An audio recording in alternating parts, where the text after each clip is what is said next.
Hi guys, Marika here with another card video. Today I am going to play along with two different challenges. My favorite things has two challenges going on at the same time.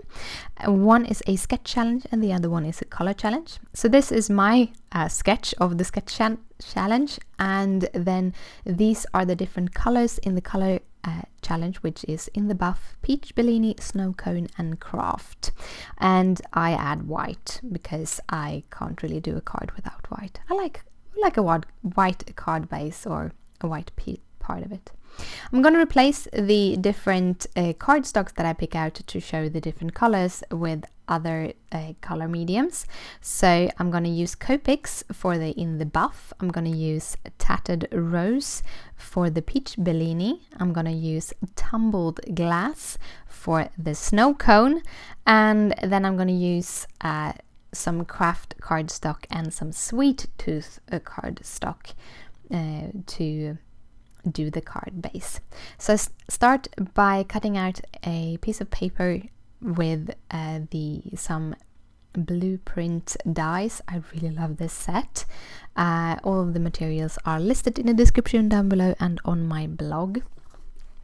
So I cut the kind of back side of my panel that I'm going to work with, and now I'm going to do a arrowed little piece, and I'm going to make this longer. And also I'm going to make it have wings on both places.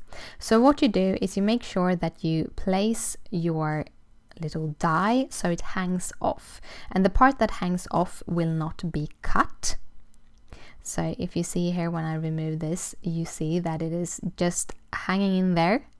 So instead of just making this longer, I'm just actually turning this on its end. So I get flag ends on both sides of this little strip, which I want to have at the bottom of my card. So then when I line it up, and you can actually, if you move it around a little bit, you can feel how it falls down in those lines. And then I'm just gonna tape it down so that it doesn't move. And when I then gonna put it through the machine once again, I try to line it up about where the cut ended, so that I again just get it to cut where the blank boards was.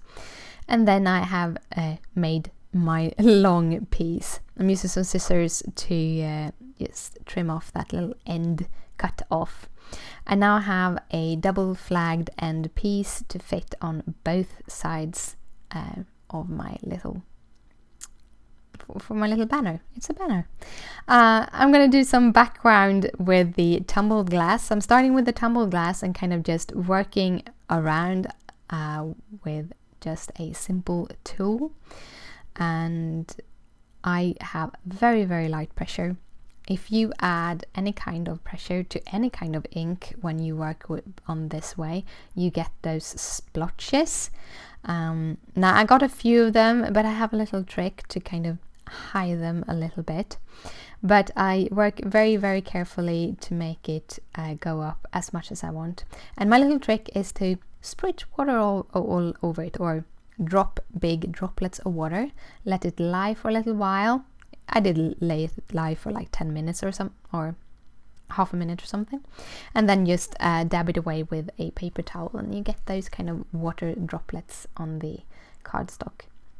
Then I'm going in with my Tattered Rose, and again with a very light hand I'm going in all around this banner, because I kind of want to make the banner peachy, but I don't want it to be fully in the Tattered Rose. I just want the edges to kind of be the most of the color. And then we're going to do our stamping. I'm using my favorite things, hybrid ink. This is in steel gray, so it's almost black, not fully black, almost black. And I really like this when I try to do kind of soft cards, because it's a very nice ink. It's not too gray, but at the same time it's not stark black. While I have my ink pad out, I decided to add my little happy Purr birthday sentiment, and I'm gonna add it on top of that little banner.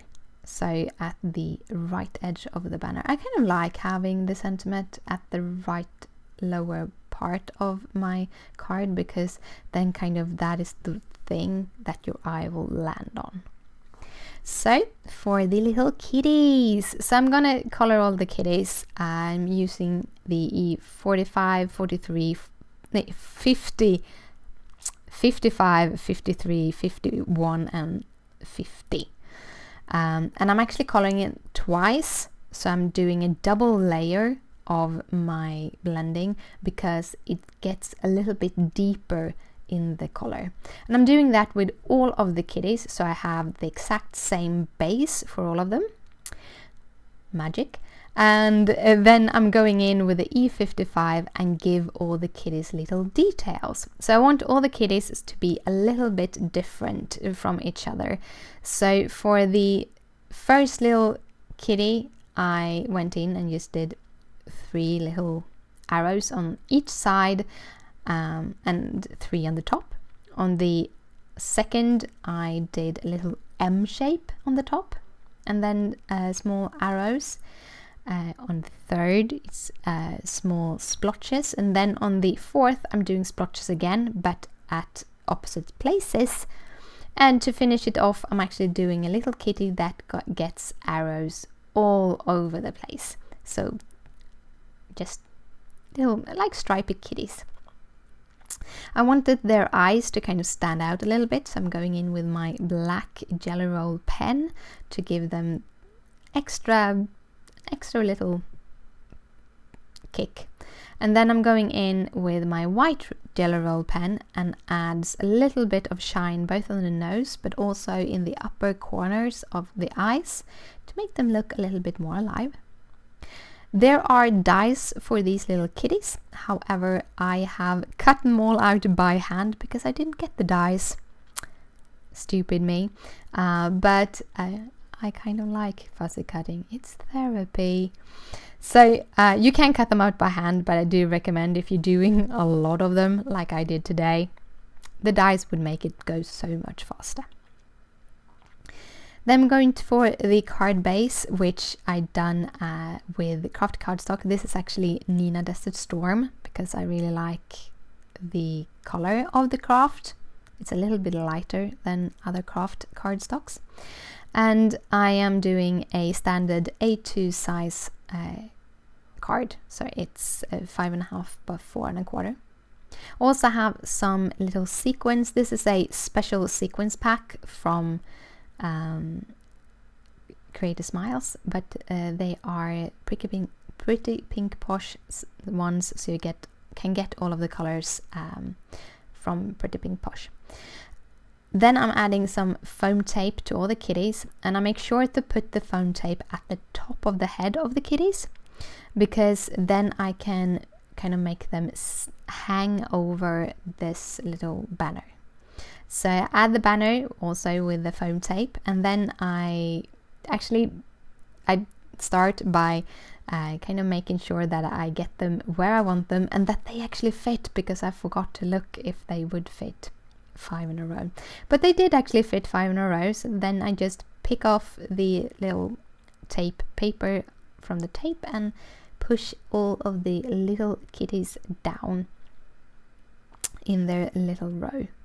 So for the last part of this, I am going to add sequins, and sequins, they are very fiddly, and it took me quite some time to get them right. I am not a natural sequencer. I've seen a lot of people who does really beautiful work with sequins, but I'm not one of those. 1 or 2 times I get them right, mostly not. So I kind of made a little flying motion. At the second glance, I probably should have done the flying motion on the other direction to make the eye move over the card in another way. But I didn't think about it when I was making the card. So I'm using this little pick-me-up from Silhouette, and I'm putting them all of the sequins down with some glossy accents. My little bottle of multimedia matte has run out, so then glossy accent is what I use because that was what I had at hand. After they have dried, I just switch over the card. I use my favorite tape runner, which has very strong adhesive, to add this card panel to my craft cardstock. And that is actually the card for today. And thank you so much for watching. If you like the card, please thumbs it up and share it with your friends. It means a lot to me. If you have any questions, just comment down below. Down below you find a list of all the supplies used, also a link to my blog, where you find links to the MFT stamp vlog and everywhere. And here are 2 other cards that I recently made. Thank you so much for watching again, and I'll see you later. Bye!